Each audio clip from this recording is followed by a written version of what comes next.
ராதா. சொல்லுங்க. ராதா, என்னாச்சு? ஏன் அழுற? என்ன ராதா, அம்மா ஏதாவது சொன்னாங்களா உன்ன?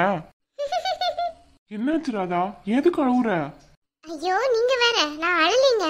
இது கட் பண்றதுக்கு முன்னாடி ஆனியன் கட் பண்ணிட்டு இருந்தேன். அதான் கண்ணுல இருந்து தண்ணியா வந்துடுச்சு. நான் எதுக்கு தேவையில்லாம அழ போறேன்? ஓ, அதான் விஷயமா? ஆமாங்க. சரி, எங்க கிளம்புறீங்க? சும்மா அப்படியே ஒரு ஃப்ரெண்டு பார்த்துட்டு வர்றேன். சரிங்க, நீங்க போங்க. அத்தை வெளியே தான் போயிருக்காங்க, வந்தா நான் சொல்லிடுறேன். சரி ராதா. ராதா, நான் வேணா கட் பண்ணி கொடுக்கவா? ஐயோ அதெல்லாம் ஒன்றும் வேணாம். அத்தை மட்டும் நீங்கள் கட் பண்ணி தர்றதை பார்த்தாங்க அவ்வளோதான், பெரிய பிரச்சனை ஆயிடும். தயவு செஞ்சு நீங்கள் கிளம்புங்க, அது போதும். இல்ல ராதா, நான் கட் பண்ணி தந்துட்டு போறேன். வேணாங்கல்ல, கிளம்புங்க. சரி ஓகே, பத்திரமா இருந்துக்கோ. சரிங்க, நீங்கள் கிளம்புங்க. ஐயோ சிரிப்பா வருது. கண்ணுல இருந்து தண்ணி வந்தோடனே நான் அழுதானு நினைச்சிட்டாரு போல. ஐயோ ஐயோ.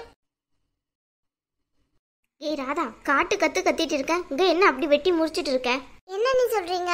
கூப்பிட்டீங்களா? எப்ப நீ வந்தீங்க நீங்க? நல்லா நடிக்க கத்துக்கோ. ஆமா, எங்க அம்மா எங்க? அத்தை வெளியே போயிருக்காங்க அண்ணி. நீ இங்க என்ன பண்ணிட்டு இருக்க? எவ்வளவு நேரம் வெளியே நின்று கத்திட்டு இருக்கிறது? சாரி அண்ணி, எனக்கு உண்மையிலே காதை கேட்கல. சமையல் தான் பண்ணிட்டு இருந்தேன். இது என்னதுடி? முருங்கைக்கானோ? இதெல்லாம் ஒரு சமையலா? இதை வேற பண்ணுறேன்னு பெருமையா சொல்லு நீ. என்ன நீ? அத்தை தான் இது வைக்க சொன்னாங்க. அண்ணி அப்புறம் ஒரு விஷயம், நீங்க வரதா அத்தை சொல்லவே இல்லை. நான் எங்களுக்கு தக்கனதா சாப்பாடெல்லாம் காய்ச்சி வச்சிருக்கேன். ஆமா, ரொம்ப முக்கியம். நான் என்ன இங்க திங்கவா வந்தேன்? இல்ல நீ சொல்றேன், எக்ஸ்ட்ரா போடணும்னா சொல்லுங்க, இப்பவே பண்ணி வைக்கிறேன். ஒண்ணு நீ கிளிக்க வேணாம். நான் எங்க அம்மாவை பார்க்க தான் வந்தேன். ரொம்ப ஓவரா பண்ணிட்டு இருக்காத. எங்க அம்மா எங்க போயிருக்காங்க? பக்கத்துல ஒரு ஃபங்க்ஷன் வீடு, அதான் போயிட்டு உடனே வர்றேன்னு தான் சொன்னாங்க. உனக்கு இருந்தாலும் வாய் ரொம்ப ஜாஸ்தி ஆயிட்டே போகுது. கொஞ்சம் அடக்கி வாசி என்கிட்ட. இல்ல நீ என்ன வாய் ஜாஸ்தி இல்லைங்கிறியோ? அப்படி இல்ல நீ, என்ன நீங்க தப்பாவே புரிஞ்சிட்டு இருக்கீங்க. சரி, வீட்டுல எல்லாரும் நல்லா இருக்காங்களா? மலரம்மா நல்லா இருக்காங்களா? அதானே, அவங்கள பத்தி கேட்கட்டா உனக்கு தூக்கம் வராத. இவ்வளோ நாளா நானும் இருக்கேன். ஒரு வாட்டியாச்சும் அண்ணி நல்லா இருக்கீங்களான்னு கேட்டிருப்பியடி. மற்ற பேரை ஃபுல்லா கேட்கறது. ஐயோ அண்ணி, நீங்க நல்லா தானே இருக்கீங்க. ஆமா, பொறுக்காத. நாங்கெல்லாம் நல்லா இருந்தா. வேலையை பாரு. என்ன பிறவியோ தெரியல. கேட்டாலும் தப்பு, கேட்காட்டாலும் தப்பு. இவங்கெல்லாம் எதுக்கு தான் அங்கிருந்து கிளம்பி இங்க வர்றாங்களோ நம்ம உயிரை வாங்குறதுக்கு. சா, எப்போ வந்தாலும் இந்த அம்மா எங்கேயாவது தான் போறாங்க. அப்படி இவங்களுக்கு என்னதான் வேலை இருக்குன்னு தெரியல. எப்போவுமா வெளியே சுத்திட்டு இருக்கணும். ஒரு நாளாச்சும் அம்மா வீட்டில் இருக்காங்களா? நான் வர்ற நேரம்ல வெளியே தான் போறாங்க. இன்னைக்கு வரட்டும், அப்புறம் இருக்கு. எப்போ பார்த்தாலும் வெயிட் பண்ணி உட்காந்து காத்திருந்து விஷயத்த சொல்லிட்டு போக வேண்டியதா இருக்கு. ஆமா, வினோத் எங்க? இன்னைக்கு லீவு தானே? இப்பதான் அண்ணி அவரும் வெளியே போறாரு. ஏண்டி, நான் தெரியாம தான் கேட்க. வீட்டில் இருக்கவங்களெல்லாம் வெளியே துரத்திட்டு நீ மட்டும்தான் வீட்டில் இருப்பியா எப்போ பார்த்தாலும்?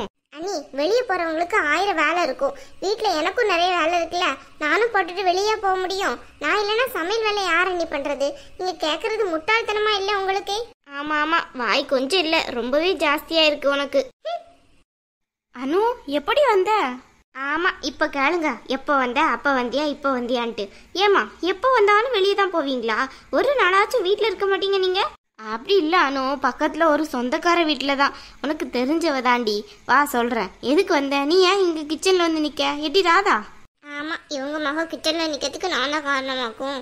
ஏண்டி, அவ வந்தவளை சோஃபால உட்கார வச்சு டீ போட்டு அவளுக்கு கொடுக்காம கிச்சன்ல நிக்க வச்சு பேசிட்டு இருக்க. ஏண்டி, உனக்கு மூளை இருக்கா வேற என்னமாச்சு இருக்குடி மண்டைக்குள்ள? இல்ல, மூளை தான் இருக்கு. ஆமா, வாய்க்கு வந்ததெல்லாம் பேசு. அனு, நீ வாமா. ஏ ராதா, நல்லா சூடா ஒரு ஹார்லிக்ஸ் போட்டு எடுத்துட்டு வா. அதான பார்த்தேன். என்னடா வந்தவொடனே வேலை வாங்குமே, இன்னும் ஆள காணுமேன்ட்டு. என்னடி வாய்க்குள்ள ஏதோ சொல்ற மாதிரி இருக்கு? ஒன்னும் இல்ல அண்ணி, நீங்க போய் உட்காருங்க, நான் ஏதோ எடுத்துட்டு வர்றேன். அனு வா அனு, சும்மா இங்கே நின்னுட்டு எவ்வளவு வெக்கையா இருக்குன்னு பாரு. இங்க வா, வந்து உட்காரு. ஆமா, ஒரு ஹீட் வாங்கல.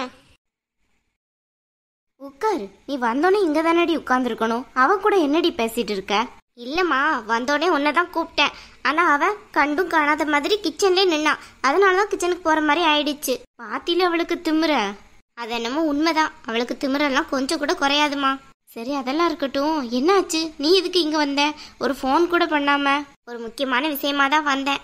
முக்கியமான விஷயமா? அது என்னடி அனு? அது ஒன்றும் இல்லைம்மா, எனக்கு கொஞ்சம் பணம் தேவைப்படுது. அதான் உன்கிட்ட கேட்டு வாங்கலான்ட்டு வந்தேன். பணமா? 10 லட்சமா 20 லட்சமா? சொல்லணும், உனக்கு இல்லாத பணமா? எல்லாம் உனக்காக தானடி வச்சிருக்கேன். சரி அதெல்லாம் இருக்கட்டும், என்ன இவ்வளோ நகை போட்டு வந்திருக்க? ரொம்ப நெருங்கின சொந்தத்துல தான் ஃபங்க்ஷனா? அட போடி, நீ வேற. நெருங்கின சொந்தம்லாம் கிடையாது, சும்மா பழக்கம் அக்கம் பக்கத்துல. நம்ம கிட்ட இவ்வளோ நகை இருக்குன்ட்டு அவங்களுக்கு தெரியணும்ல, அதான் எல்லாத்தையும் போட்டுட்டு போய் காட்டிட்டு வந்தேன். அந்த குடும்பம் வெறும் பிச்சைக்கார குடும்பம் போல.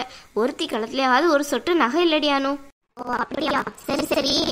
பணம் சொன்னதில்ல, அது எனக்காக இல்ல. என்ன சொல்ற, உனக்கு இல்லையா? ஏன்டி மாப்பிள்ளைக்கு ஏதாவது காசு தேவைப்படுறதா? எனக்கும் இல்ல, கவிதைக்கும் இல்ல. இது வேற ஒரு ஆளுக்கு. யாருக்கு? ஆனந்திக்கலாம். ஏண்டி நம்ம தெரியாம இருக்க, நீ எல்லாம் என் பொண்ணாடி. அம்மா புரிஞ்சுக்காம பேசாத. என் ஒண்ணு காசெல்லாம் தர வேணாம். நான் சும்மா ஒரு ஃபார்மாலிட்டிக்கு தான் உங்கள்கிட்ட வந்து கேட்கிறேன். அவன் எனக்கு கேட்டு இருந்தா, அதனால உங்ககிட்ட வந்து கேட்கலாம் தானே கேட்கிறேன். அவர்கிட்ட சொல்லிட்டு என்னால தர முடியாதுன்னு. அதனால நான் சொல்லிட்டேன்மா. இருந்தாலும் உங்க அம்மா கிட்ட ஒரு வாட்டி கேட்டு 18 சொன்னா, திடீர்னு உங்ககிட்ட வந்து கேட்டா நீ என்ன தெரியாம முடிச்சாலே நான் என்ன பண்றது? அதான் உங்ககிட்ட வந்து ஒரு வார்த்தை சொல்லலாம் வந்தேன். ஓ அப்படியா? நீங்க பாருங்க, அவங்களுக்கு காசு எல்லாம் கொடுத்துட்டு உதவி பண்ணக்கூடாது. நீ வேற. ஐயோ அதெல்லாம் எனக்கு தெரியும். நான் அவங்களுக்கு காசு எல்லாம் கொடுக்க போறேன். நீ வேற. நான் உங்ககிட்ட சும்மா தான் கேட்க வந்தேன். உனக்கு ஏதாவது காசு தேவைப்பட சொல்லிடி, உடனே நான் தரேன். எனக்கு இருக்குமா? ஏற்கனவே தந்த காசு அப்படிதான் இருக்குது. நான் அவர்கிட்ட அதை கூட காட்டிக்கிறதில்ல. இருந்தா அதையும் சேர்த்து வாங்க. அம்மா அந்த ஒல்லி குச்சிக்கு என்ன காசு வேணுமா? எவ்வளவு ரெடி வேணும்? அதை எனக்கு கேட்க அவளுக்கு 1 லட்சம் வேணுமா? 1 லட்சமா? அவளுக்கு நீங்க எப்படி செலவு இருக்கு? ஏன் அவ வீட்டுக்கு கேட்க வேண்டிய போல அவங்க எடுத்து காசு. அது சரி, உன் அத்தை உடனே எடுத்து கொடுப்பாள். அவ கொடுக்கலையோ? அத்தை ஆனந்தி நீங்க கேட்கல, என்கிட்ட கேட்டதுன்னா. ஓ அப்படியா? கதை அப்படி போகுதா? அதனால என்ன பிரச்சனை தெரியலமா. சரி சரி, இவங்க வரா அமைதியாரு, எதுவும் தெரிஞ்சுக்கிட வேணாம்.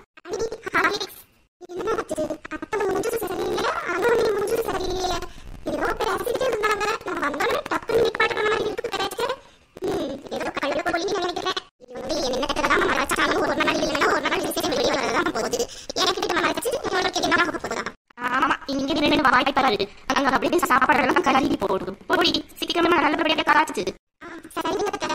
என்னமா அவளே தேவையில்லாம உனக்கு தெரியாது. இந்த காரத்தை ஒட்டு வச்சுட்டு போயிருக்கா. என்ன பேசுறதுக்கு புரியுதா?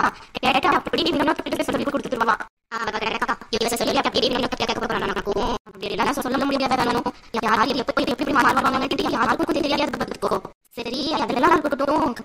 எதுவும் காசு கேட்டாடி. அப்புறம் மாப்பிள்ள உடனே அரேஞ்ச் பண்ணி கொடுக்க போறாரு. பூமாரிக்கு கொடுத்த மாதிரி. பெரிய பூகமா வெடிச்சிருக்கு. இதுக்கிடையில இவரை அவளுக்கு காசு ஏற்பாடு பண்ணி கொடுப்பாரா? அதெல்லாம் நடக்காதுமா. இருந்தாலும் நீ ஒரு கண்ணனை வச்சுக்கோ. அதெல்லாம் நடக்காது. ஆனந்தியும் அப்படி கேட்கவும் மாட்டா. கவிங்கிட்ட கேட்ட கவி உடனே அத்தை கிட்ட தான் சொல்லுவாங்க. அதனால கண்டிப்பா ஆனந்தி கேட்கறதுக்கு வாய்ப்பே இல்லை. நேரடியா அத்தை கிட்ட கேட்கறதுக்கு வேணா வாய்ப்பு இருக்கு. ஆனா எதுக்கு உங்களுக்கு காசு வேணுங்கிறது ஏன்கிட்ட கூட சொல்ல மாட்டேங்கிறா. என்னமா அவளுக்கு என்ன தேவையா?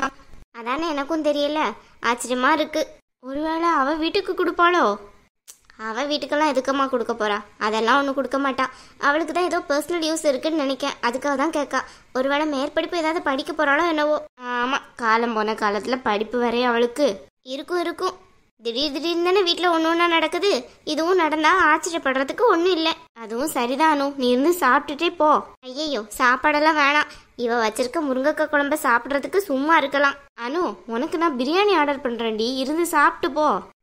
பிரியாணியா அப்படிங்கிறியா? சரி அப்போ இருந்து சாப்பிட்டே போகிறேன். பாப்பா ஸ்கூல் போயிட்டு எப்போ வருவா? அவள் லேட்டாக தான் வருவா. நான் சாப்பிட்டுட்டே போகிறேன்.